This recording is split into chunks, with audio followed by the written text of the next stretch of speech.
England की राजगद्दी साल 1509 से लेकर 1547 तक हेनरी के हाथों में हुआ करती थी। राजा हेनरी की कई पत्नियां थीं और एलिजाबेथ व मैरी नामक दो बेटियां थीं। मैरी राजा की पहली पत्नी की बेटी थी। राजा को मैरी ज़्यादा पसंद नहीं थी, इसलिए वो उसके साथ बुरा व्यवहार करता था। मैरी महल के नौकरों के साथ महल का काम करती थी। अगर मैरी राजा को कुछ कह भी दे तो राजा उसकी बात नहीं मानता था। सन 1547 में जब हेनरी की मौत हो गई तो प्रजा की इच्छानुसार 16वीं शताब्दी के दौरान हेनरी की पहली बेटी मैरी को इंग्लैंड की राजगद्दी दे दी गई। मैरी इंग्लैंड की रानी बन गई। उस समय इंग्लैंड की हालत बहुत अच्छी नहीं थी। इंग्लैंड में कैथलिक और प्रोटेस्टेंट इन दो धर्मों के बीच बंट गया था।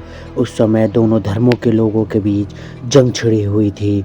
रानी मैरी चाहती थी कि पूरे इंग्लैंड में एक ही धर्म हो, लेकिन लोगों ने उसकी बात मानने से साफ इनकार कर दिया। इससे नाराज होकर रानी ने उसकी बात न मानने वाले लोगों को मौत की सजा दे दी। वो ऐसे लोगों को जिंदा जला देती थी। मैरी की इस क्रूरता की वजह से इंग्लैंड के लोग उससे नफरत करने लगे। ऐसा भी कहा जाने लगा कि रानी मैरी कुंवारी जवान लड़कों के खून से नहाती थी। उसका मानना था कि उनके खून से नहाने से वो ज़्यादा दिनों तक जवान रहेगी। कुछ सालों बाद रानी मैरी ने शादी कर ली। कुछ समय बाद इंग्लैंड में एक खबर आई कि रानी मैरी गर्भवती है और जल्द ही उनके राज्य को उनका नया राजा मिलने वाला था।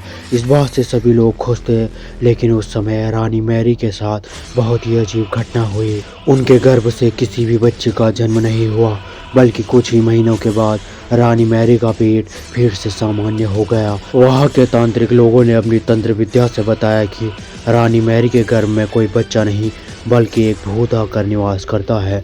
कुछ समय बाद फिर रानी मैरी के घर में वही भूत आकर रहने लगा और वो फिर से गर्भवती हो गई। इस बार भी रानी मैरी को कोई बच्चा नहीं हुआ और उस घटना के कुछ ही दिनों के बाद रानी मैरी की मृत्यु हो गई। इसके बाद मैरी की छोटी बहन एलिजाबेथ को इंग्लैंड की राजगद्दी पर बैठाया गया और एलिजाबेथ इंग्लैंड की नई रानी बन गई।